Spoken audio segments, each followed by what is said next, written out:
Scott and Jim Waters.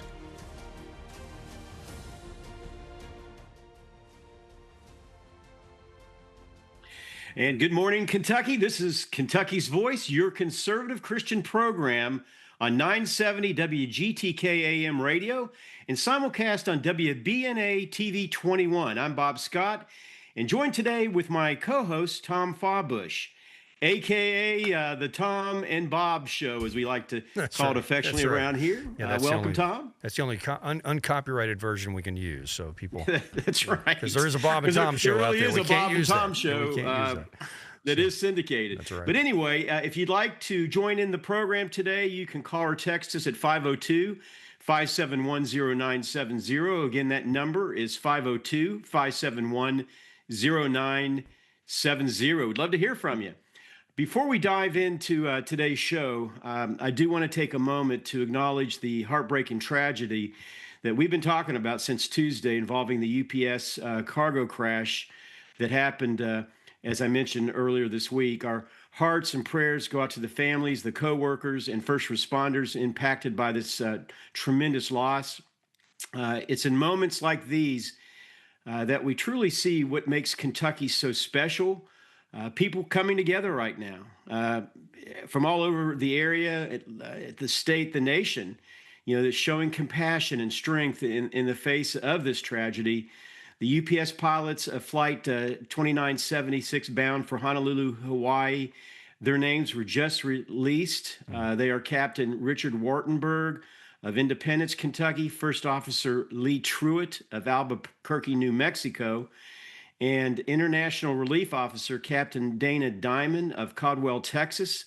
Of course, continued prayers for their family especially. Our good friend Karen McAdams Waller, whose husband is a UPS pilot, posted on Facebook this morning, and I had to share this about her husband, Paul. Captain Paul, and this is what she said, Captain Paul flew to Honolulu last night. He flew that flight last night. And upon arrival, he and the crew were given these flowers. And if you, Mr. Producer, you put that that photo up, thank you. And a card by the locals, which were absolutely incredibly thoughtful and sweet on their part. And I choked up as I read her message. Yeah. Joining us this morning is Kentucky Senator Shelley Funky Frohmeyer, who, among other things, serves as co-chair of the Make America Healthy Again Kentucky Task Force. I'm excited about this force. I think everybody knows I am a huge Maha guy in my best Donald Trump impression. Senator, welcome to Kentucky's Voice. Thank you, Bob. So glad to be with you. Senator, we only have a couple minutes to go in this segment, but you've seen how Kentuckians respond when tragedy strikes. What stands out to you about the way our communities are coming together at difficult times like this? Well, absolutely. We know that we are made of very tough stuff in Kentucky, and this terrible tragedy reinforces just the love and that we're a family-oriented Christian community, and you see Christ's hands, you see Christ's feet, and this community outpouring that is candidly coast to coast and east to west, north to south of Kentucky. So yeah, it's been heart-wrenching and devastating, but we know that we believe and we must believe.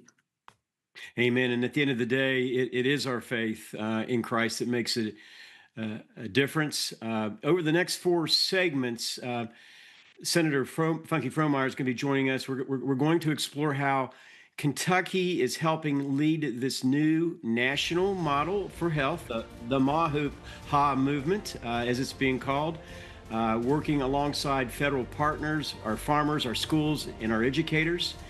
Please stay with us. You're listening to Kentucky's Voice on 970 WGTK and WBNA TV 21. This is going to be an absolutely phenomenal program. Invite your friends and family to tune in.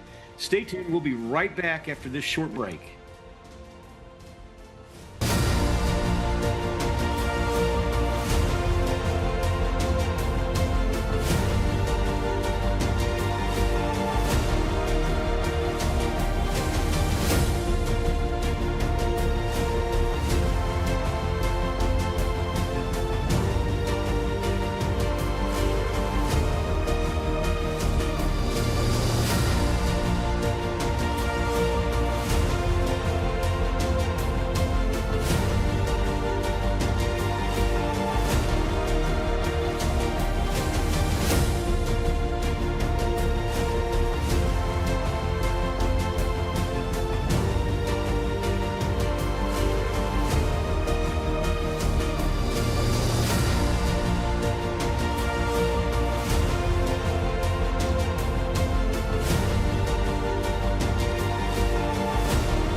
Radio, online at kyvoice.org. Hey everyone, I'm here today to tell you how we can make America healthy again. And the first thing you need to do is get one of these hats, and we need everybody walking around and wearing it everywhere they go. But that's not going to be nearly enough.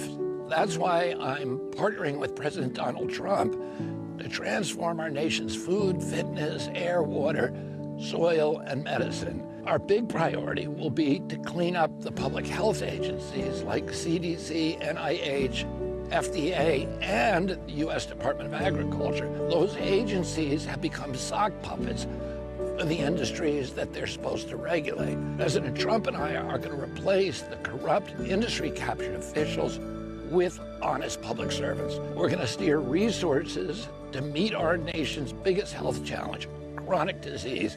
We're going to identify its root cause, and we're going to eliminate those exposures. We're going to get toxic additives and pesticide residues out of our food. We're going to support the tens of millions of Americans who choose alternative and complementary medicine. We're going to become, once again, the healthiest nation on earth. That's what we mean by MAHA, Make America Healthy Again. If you want to support this vision, you can buy MAHA merch or donate to our website at mahanow.org. Make America Healthy Again.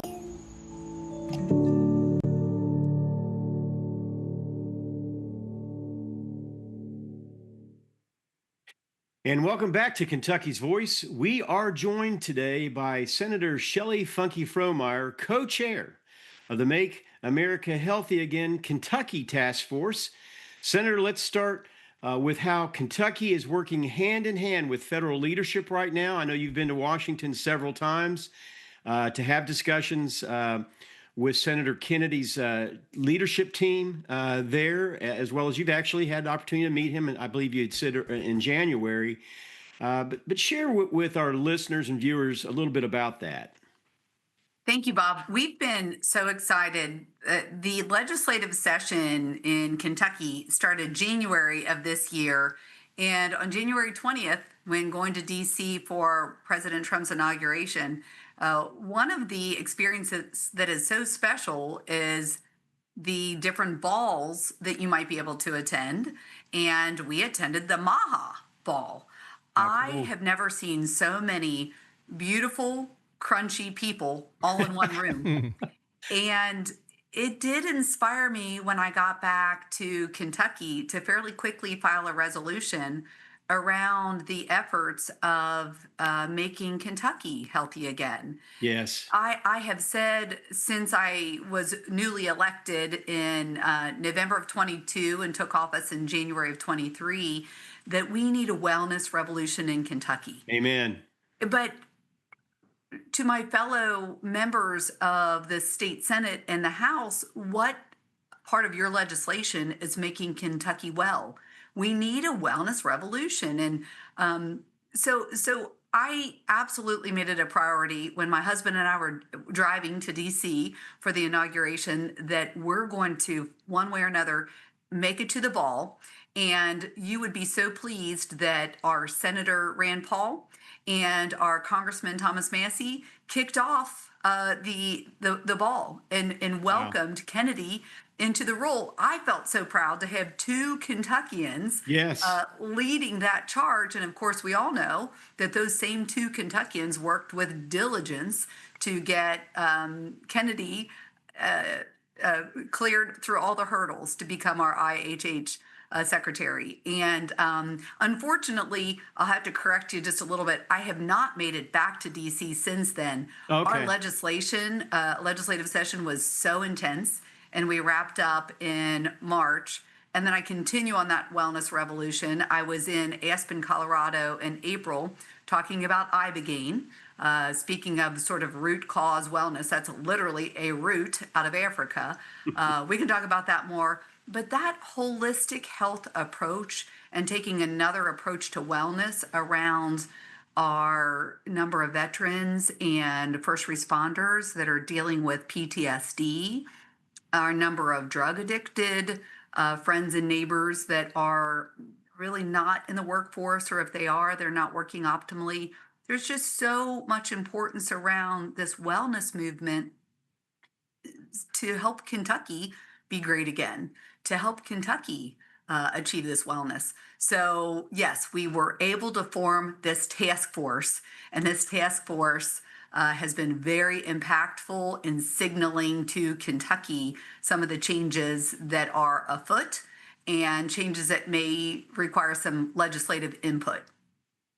Senator, this is Tom, and what's always intrigued me about MAHA is, when you think of wellness and you think of, living healthy and all these, just the whole nutrition culture and all that in America. Traditionally, it's been something that's been more focused on really sort of folks that are associated with the left. For example, you go to Whole Foods, you go to Trader Joe's. It's the hipsters. It's all the blue hair girls, buying all the vitamins and all this. Just great people. I'm glad they're into health. But on the right, for conservatism, it's never been a priority. And so to me, it's so refreshing to see what's happening right now, because really wellness shouldn't be a partisan thing. It should and it should be something that everyone can buy into. But really, Kentucky is being a red state, and it's good to see this. We really need it. Kentucky just has always had, poor numbers when it comes to health. You look at, smoking addiction or just cholesterol or cancer, whatever. We're always in the top 10, And so it's Tom, you are right. And I have to be candid. I didn't even know that this was a partisan thing. Yeah. So my 85-year-old mother is a nurse, and I'm the sixth of 12 kids. You might be surprised. So I grew up in DeMossville, right along the Licking River, and we grew our own food. But Mom would say, "Hey, have you had your alfalfa pill?" Yeah. And I'm like, "What?" So my mother, and again, I didn't know whether Mom and Dad were Republican or Democrat. That's right. Wellness and health wasn't a partisan issue in the Funky family. Yeah. We grew, Mom and Dad still have beef cattle. And what I discovered when I went into the role as a legislator is there are subtle nuances that influence 5, 10, 20 years from now in our legislation that maybe we don't put the dollars into the infrastructure of our sidewalks and of our roads so that they are easy to be active and walking and just promoting that importance of activity. And then more importantly, you could grow fruits and vegetables in your own landscaping. You actually don't need a farm That's right. to grow a third or a half of the vegetables that you could consume. That's great. Yeah. And let's be honest, there's a lot of squirrels and rabbit and deer and all kinds of very available proteins all throughout our state. In fact, we have an overpopulation That's of right. four-legged protein. That's I right. see them when I'm driving up and down the That's highway. right. Yeah, exactly right. So I get what you're saying, but I didn't think that wellness is a partisan issue. Right. I didn't think that this healthy eating was partisan. I thought that's for all. Exactly. How did we become so partisan around these Yeah, sorts of and that's the thing too, that we are thinking as a culture overall, but really in our state needs to start changing. We know our nation is dead last among industrialized nations in the world with regard to health outcomes.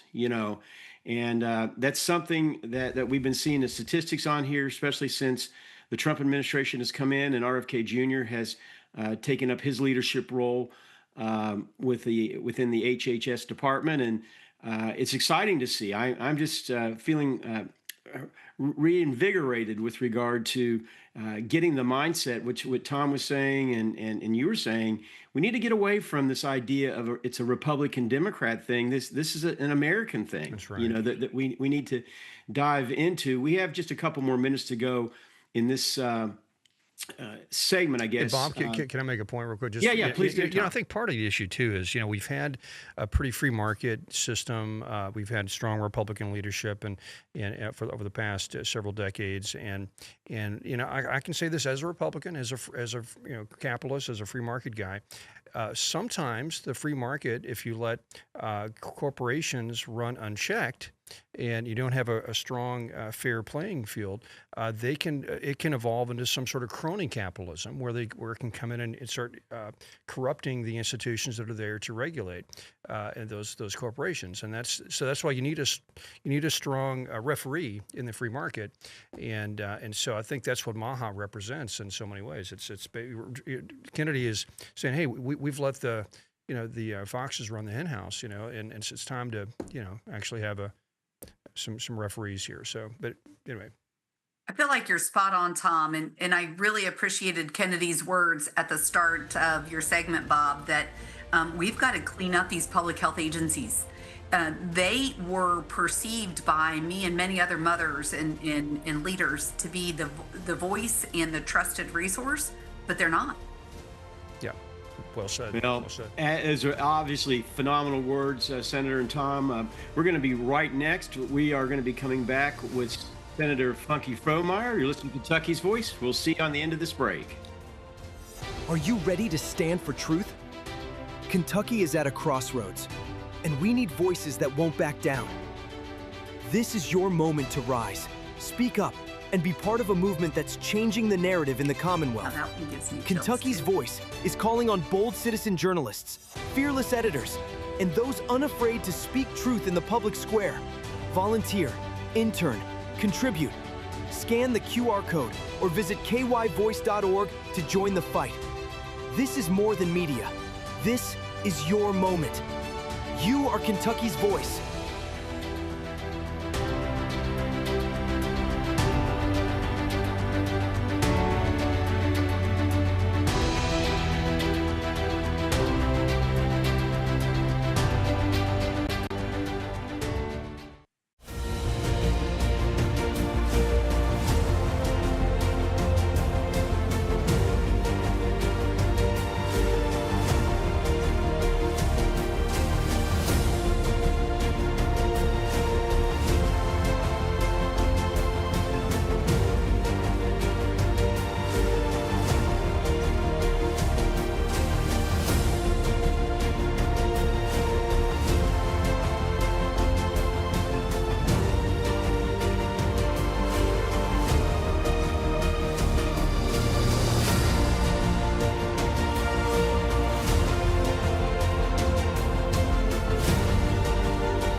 Back to Kentucky's Voice Radio, online at kyvoice.org. Another thing that Trump can do, we need to blow up the food pyramid. The food pyramid is pure propaganda. So we were raised believing that you should have foundational bread, wheat, rice, potatoes. Ain't wrong. So out of proteins, fats, and carbohydrates, what if I told you you only need proteins and fats to survive? If you have no carbohydrates the rest of your life, you're perfectly fine. If you have no proteins, you die. If you have no fats, you die. What we've been told, though, is that heavy carbohydrate diet, which then makes you incredibly insulin resistant, it increases and spikes the type 2 diabetics, and we're wondering why our kids are so obese are overweight because we have literally nuclear bombed their metabolic system from a young age, where we are sending them these sugar high type concentrated foods and they're not able to process or digest them correctly. So we need to blow up the food pyramid. You can have maybe 10% of your diet should be carbohydrates, 30% of your diet should be proteins, and then 60% of your diet should be healthy fats. And welcome back to Kentucky's Voice. That, of course, was the late, great Charlie Kirk. There wasn't much that man couldn't do and discuss. And he was talking about the food pyramid that so many of us have been used to living with for the last 40 or 50 years. And now we're seeing what we have been sold has been a bill of goods that, let's just say, was probably being heavily influenced by big food in that process. And again, these are things that we as a nation and now as a state are taking a very close look at. My special guest today is Senator Shelley Funky Frohmeyer. She's co-chair of the Make America Healthy Again Kentucky Task Force. And we're very blessed to have her on. Again, if you have a question for Senator Funky Frohmeyer, you can text us at 502-571-0970. Again, that text line number is 502-571-0970. Senator Funky Frohmeyer, one of the most exciting developments, we are seeing right now is that the fact, and this is a fact, food is medicine. You are what you eat. And I know that you've been involved with Kentucky Agriculture Commissioner Jonathan Schell, and both of you all have been helping to lead the charge on this. And this is something, candidly, I'm hoping builds up a lot of momentum, and especially as you go into the general session in January of this coming year. How are you and Commissioner Schell working together to connect Kentucky agriculture with health and nutrition programs? Bob, I just have to acknowledge that segment you shared with Charlie Kirk rattles my heart to the core. And I am so grateful for the work that Charlie has done that will be propagated, because you can't unfilm those words. They're easy to share and they will continue to be shared. The turning the food pyramid upside down is incredibly relevant. And so is the point that the food pyramid is being revisited and will have new guidelines by the end of this year. Those new guidelines will be absolutely imperative, because what's happening is the federal programs that are driving what sort of food is offered for free and reduced lunch programs in our schools. Those federal guidelines are directly correlated with that food pyramid. And the work that Commissioner Schell is doing with the Kentucky Department of Agriculture, but also with the Kentucky Hospital Association, as well as the Department of Education in Kentucky. So his work has been so beneficial. And what he's looking at is a rural farm revival, and invest in farm, not pharma. Let me say that again. Invest in farm, not pharma. Good. So Like that. if you get to know anything about Commissioner Schell, you'll know that he is amazing with his words that stick. So when we continue to recognize that part of our rural renaissance is that very small farms can work into some of these agreements that Commissioner Schell and his team has worked with diligence over the last 12 months to allow for more local purchasing for the school systems, local purchasing for the hospital systems, and then actually Appalachian Regional Health has had a pilot that through their own dollars, candidly, they've turned upside down their cafeteria so that their employees and also the families that come to visit the acutely sick person that's perhaps in the hospital has better food options. Amen to that. Isn't that incredible? Yes. But then, of course, they took it to the next most important step. While you're in the hospital, now you're getting more medically appropriate food, and you're to help you heal. Yeah, another novel concept. And then you've got a medically appropriate prescription for that food that you're being sent home with.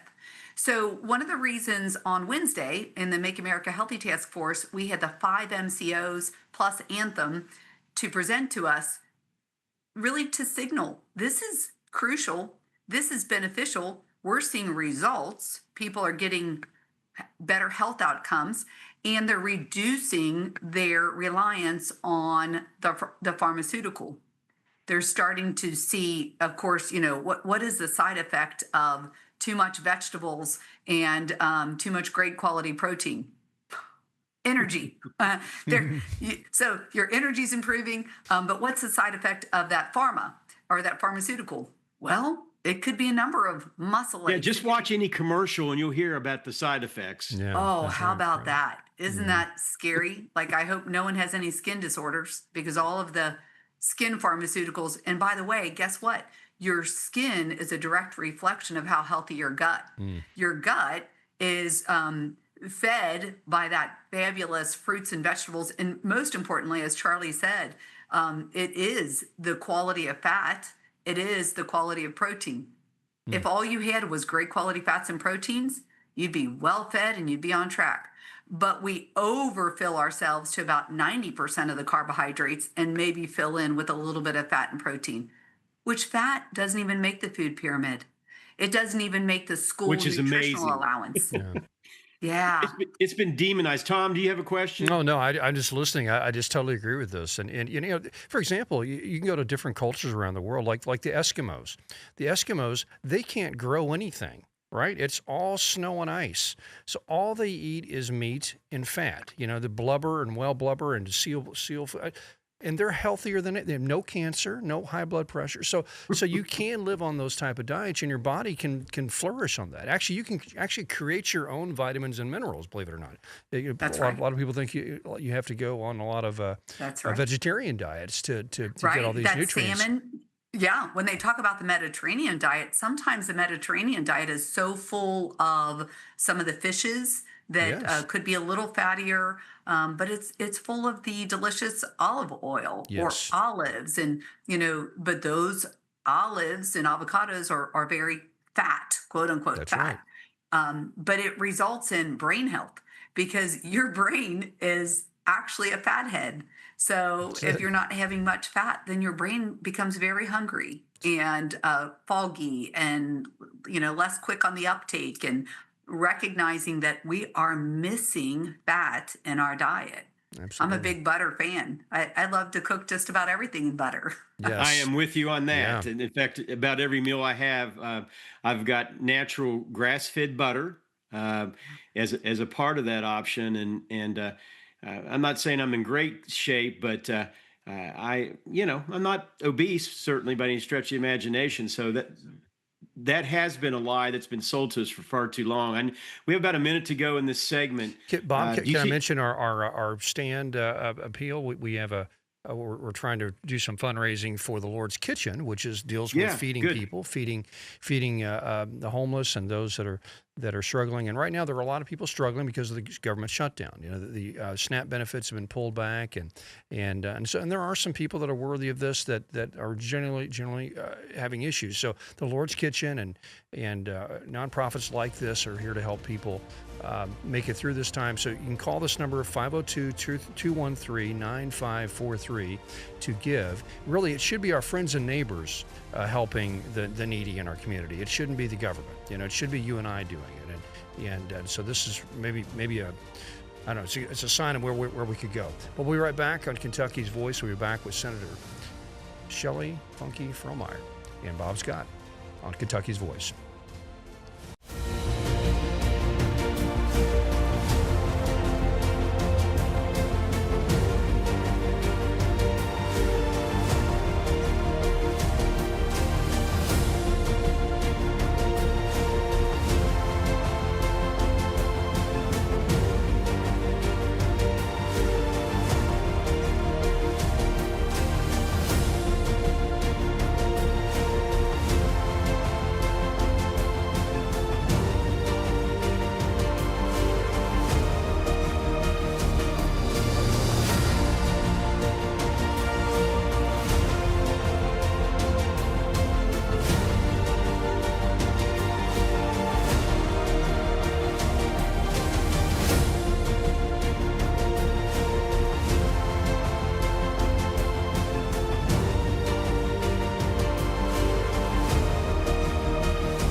Now, back to Kentucky's Voice Radio, online at kyvoice.org. There's nothing conservative, there's nothing liberal about poisoning children.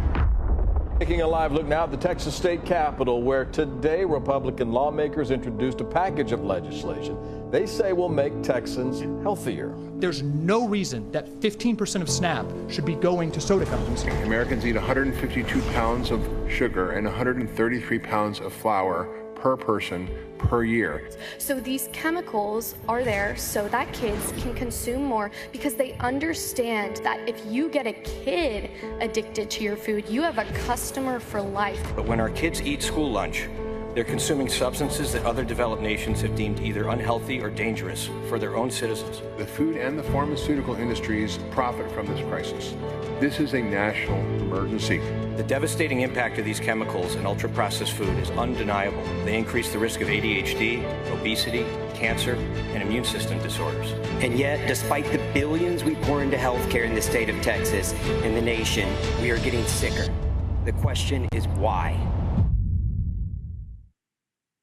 And you're listening to Kentucky's Voice. I'm Bob Scott with my co-host, Tom Fawbush. And we're very blessed to have Senator Shelley Funky Frohmeyer on the program today.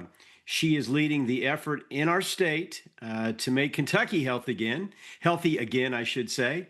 And as Tom had mentioned in the opening segment of our program, we are sadly noted for, in our state, traditionally being near the bottom as far as health outcomes are concerned. And Shelley Funky Frohmeyer and her cohorts are trying to do something about that to change it, basically shaping lifelong habits through nutrition is a starting point. And Senator Funky Frohmeyer, what progress has been made so far in improving school nutrition across Kentucky? Well, the effort around school nutrition has been hamstrung quite significantly by the federal guidelines. In our MAHA task force, I believe it would have been in September, we had the one of the new certified nutritionists show us the 15 inches of compliance that must be followed in the school food program. And it's almost better to offer ultra-processed foods, because then you can find the macronutrient in order to meet your requirement. And then what's worse is there's been such an effort in the last 15 years around green energy that some of our schools that have been remodeled and built in the last 15 years don't even have ovens or stoves. Oh, wow. So even if you wanted to offer more whole foods that are coming from our farms, we're going to have to do some modifications in the cafeteria kitchens. So we recognize that. Again, Commissioner Shell, what a hardworking team. And he's got about 200 that's part of the Department of Agriculture in Kentucky. So they're going to continue to lean in and help lean on us as a legislature to create some diligence around policies. We'll have to make a few changes, including, and this goes to our schools, some of the procurement agreements don't give enough latitude on purchasing. Most of the whole foods purchased in today don't even come from Kentucky. Less than 2% even come from providers in the U.S. Oh, wow. Yeah. Wow. So that's kind of stunning. And that could be the case even in some of our food box type of distributions throughout the state of Kentucky. These aren't necessarily Kentucky fruits and vegetables that are in these boxes. So our Department of our Commissioner of Agriculture and our department is really leaning into coordinating efforts with our education department so that we can work with diligence around, have we created some policies that need to be adjusted? So we handcuff, untie some of these bounds that are binding them up too tightly. And then, of course, we started to mention earlier, the adjustments in the food pyramid will be absolutely necessary because that's part of what drives the procurement language as well. of the food macros and micros that must be served in the various school lunches. Another point that I want to jump into just for a quick Yeah, moment. please do. It was brought up in our last committee meeting that some school systems seem to expect if you don't consume a certain pre-wrapped item that you must throw it away.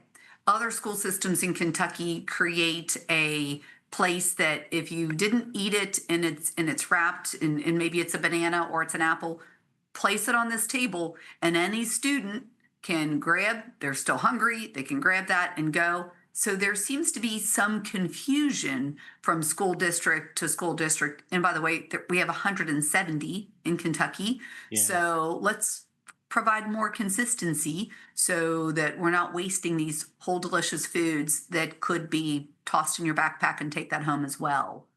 Yeah, and that should never happen, ever happen. But it is a problem even in restaurants. What can parents do, and not just parents, but local communities? Again, getting in the whole idea that we're together on this to reinforce, those healthy habits beyond the classroom. Yes. So let's stick with the classroom for a moment to say, parents, reach out to your school board.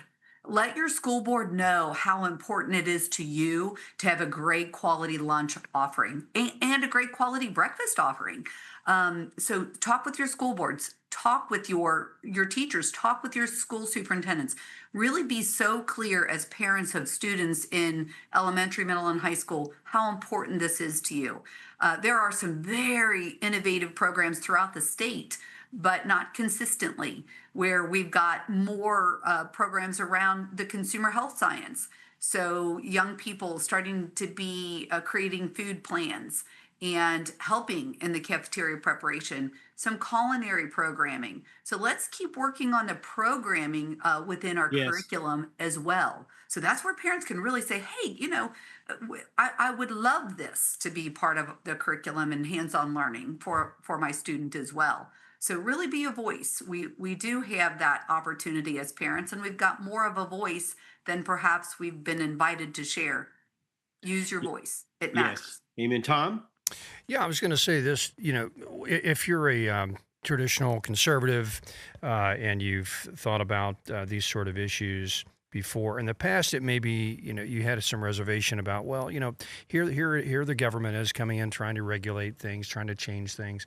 And, traditionally, if you're kind of a Reagan conservative, the line was, I'm the government and I'm here to help. And that means you're supposed to run away from the government. Well, I think there's a point in history where things can adjust. And I think it's very clear that we need to adjust the food pyramid. You need to correct FDA. You need to correct DHS, all these issues that are just built up over time that are really emblematic of sort of the deep state problem that a lot of conservatives have critiqued. And so what I'm so thankful for is we have a Republican administration tackling this, because I feel like I can trust that they're going to go in and still uphold the free market and try to emphasize, just capitalism and just not have this overregulation, but still address the core issues. Just like Nixon going to China, right? Only a hardened anti-communist could go negotiate with the communists. Only can a Republican administration come in and fix DHS and FDA, and so it's really refreshing. It's really an exciting moment, and also, Shelley, what can local communities do to help do more? Outside of just the schools, what can folks do? Maybe you're in their faith groups and that sort of thing. That's right, Tom. I think what you're sharing is so beneficial when a government, we're here to help, but how about our faith-based communities are so rich and vibrant? My Senate district is Campbell, Pendleton, Bracken, and I have some of the most beautiful community churches that have community gardens, and but not everyone. Why not? Many also have food pantries. So as we continue to lean into what are we offering even in our food pantries, but the faith-based communities have a bigger place than perhaps they've been welcomed to be. They have vans, church vans even. They have spaghetti dinners and they have all kinds of gatherings. How about let's gather more of our hungry into our churches? What a great opportunity. And as hard as this SNAP program currently is I know it's hard for many of our Kentuckians, and I'm very saddened by that. But what I've seen is our churches are rising up. And this is an opportunity for our families to also lean in and recognize how much we do have control. And we also have communities that are driven by, I'm Catholic, but I am surrounded by some beautiful Baptist and Lutheran, and but we are a strong Christian state in Kentucky, and this is a great opportunity to lean into those community members, invite them into your church, invite them into the community garden, invite them into your food pantry, invite them into your services all day, every day, 7 days a week if you can. Absolutely. It's a great way to build community, doing a community garden. I'm actually started a community garden at my church. It's called the Evangel First Fruit Community Garden. We built a 1-acre community garden where we have about 50 members that have their own plots. And Mr. Producer, just for fun, I'm going to pull up some pictures just so Senator Shelley can see this. If you want to pull it. I love this, Tom. Yeah, I'm so excited. There we go. This is we give away the food every Sunday at church, and so this is one of the food tables. And so look at those greens. Wow. Yeah, it's just an acre is it so incredibly abundant amount of space. Yes, it is. It's just wonderful, and we've enjoyed it, and it's really community building, right? It's something that people in the church and have really bonded with one another. They build friendships. Hey, how did you pull the weeds out of your garden? What's your and so it's just something we need more in our day-to-day life because we're so atomized now as a culture. We need community, and so this is a great way for churches to help address this issue and build community at the same time. So, Tom, I want that to go viral. I yes. hope you'll do maybe a video and let us all just keep sharing it. That's a great idea. idea. I'd love to see even my own church, now that you've put it out there, and I'm Maha driven, I better step it up. I'll send a video to you very soon. So we'll be right back with Dr. or Senator Shelley, Major Doctor. I'll give you Senator Shelley here in a minute. You can call me a doctor. Kentucky's Voice is your home for real news, real people, and real answers. But we can't do it without you. Your financial support helps us bring truth to the forefront, hold leaders accountable, and give a voice to the people of the Commonwealth. Join the fight today. Give online at kyvoice.org or text KYVoice to 53555. Every gift makes a difference. Stand with us. Speak up. Stay strong.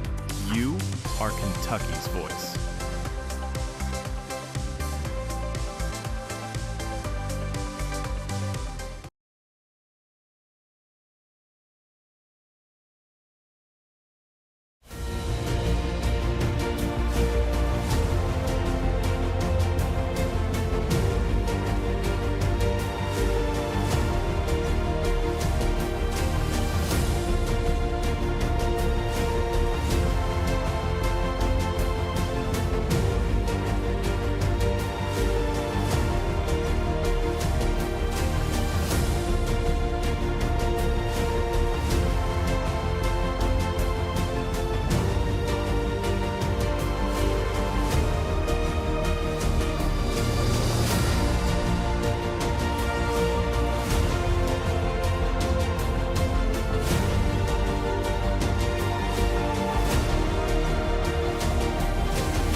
Kentucky's Voice Radio, online at kyvoice.org.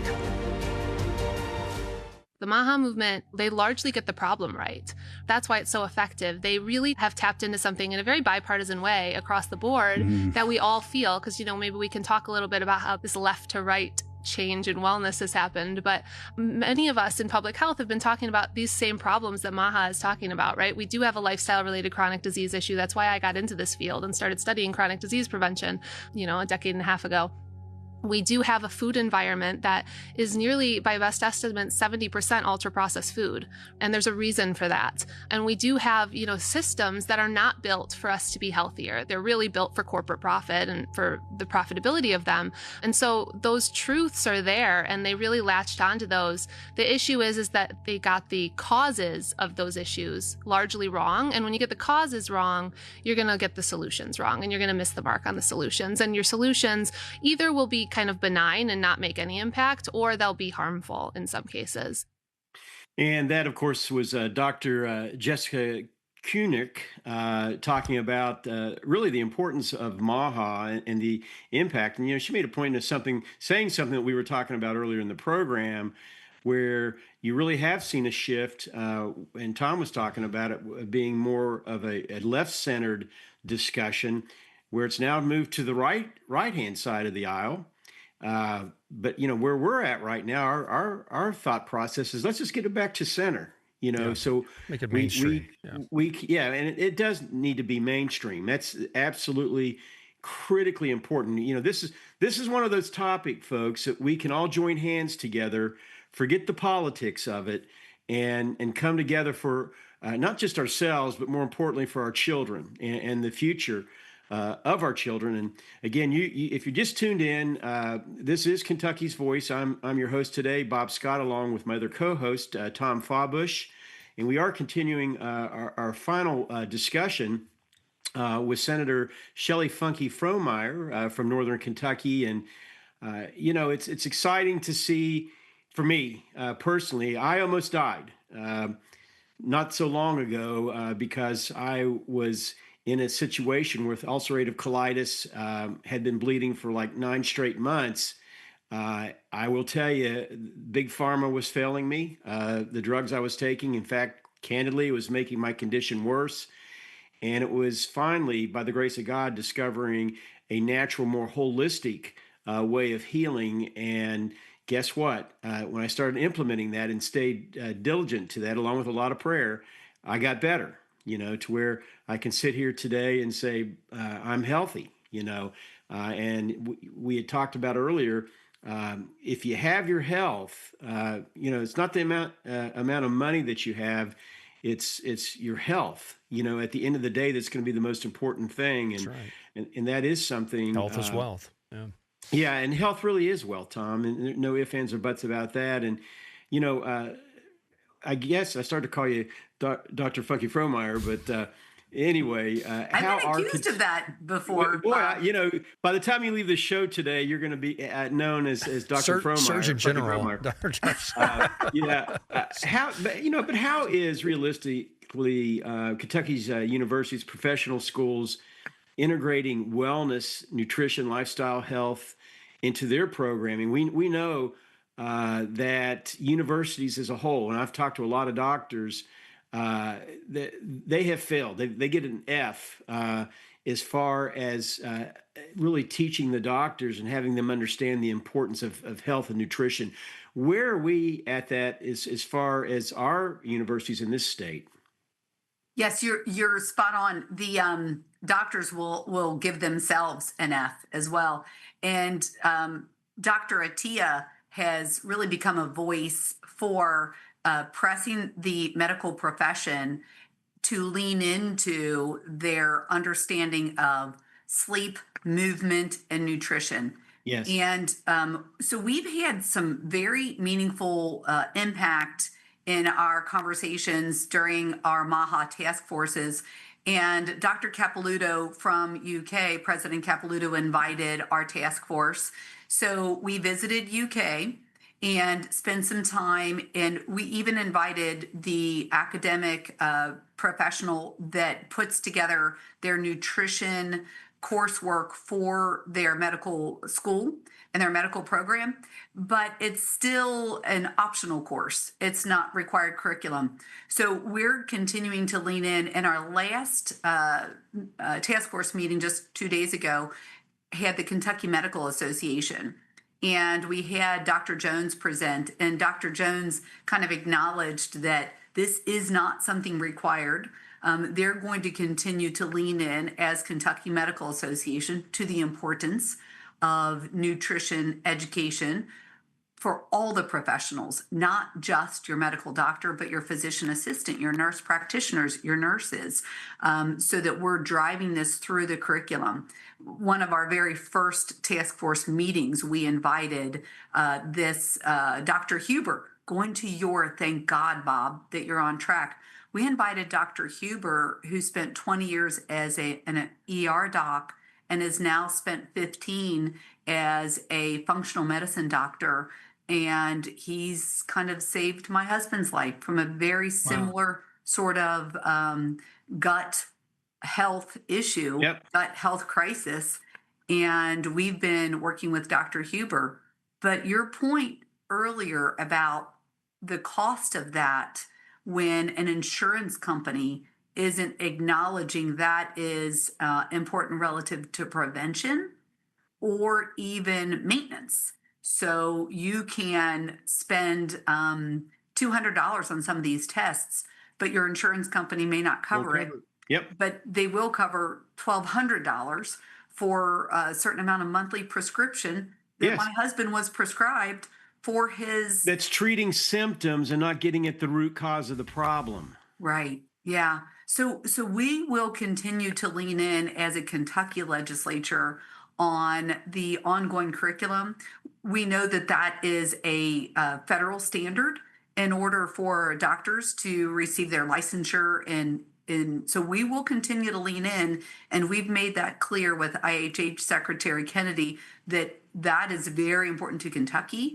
And Kentucky, we're going to lead the way in some of the outcomes of our task force, and especially the work that we're doing with the Department of Agriculture, because it is going all the way back to, okay, in childhood, if your very first doctor's appointments aren't emphasizing enough about the nutrition to your baby, to your pregnant mom, let's go all the way back to your pregnancy. You know, candidly, some of my very first legislation in 2023 was around perinatal and prenatal mental health.